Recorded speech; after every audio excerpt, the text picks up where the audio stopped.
បានបងអូនហើយកុំភ័យបងជាកវីចេះថ្នមបំពេ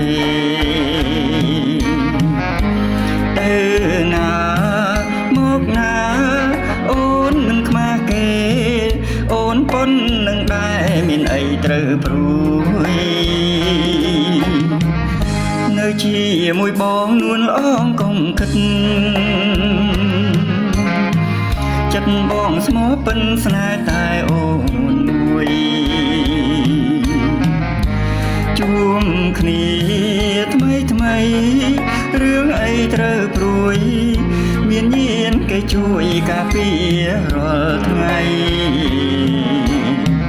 ដើរលេងសប្បាយចាយវាតាមចិត្ត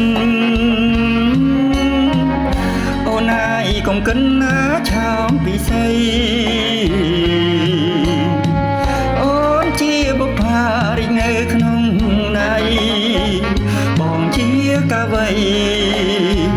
ដាបតំមកបងស្រឡាញ់អូនដូចក្បូននឹងទឹក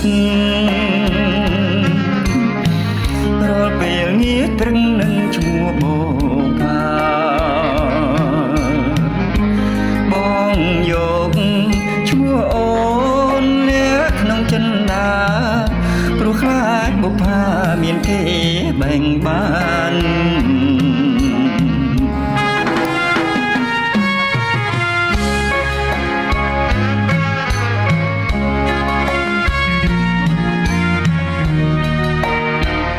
ស្រឡាញ់អូននេះឃើញអូនម្ដងស្ទើរតែហក់ទៅលេបតែម្ដងលេបចូលក្នុងបេះដូងបងឲ្យដឹងថាបេះដូងបងស្រឡាញ់ខ្លាំងប៉ុណ្ណាដើរលេងសប្បាយចាយវាតាមចិត្តអូនឯងកុំគិតណាឆាមពិសី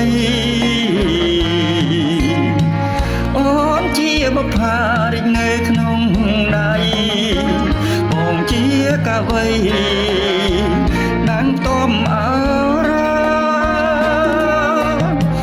បងស្រឡាញ់អូនដូចក្បូននឹងទឹករាល់ពេលងាកត្រឹងនឹងឈ្មោះបុប្ផាបងយកឈ្មោះអូនលាក់ក្នុងចិន្តាព្រោះខ្លាចបុប្ផាមានគេបែងបានចង់តែដាក់អូនក្នុងចិន្តាបងឲ្យអូនដឹងថាចិន្តាបងស្មោះប៉ុណ្ណា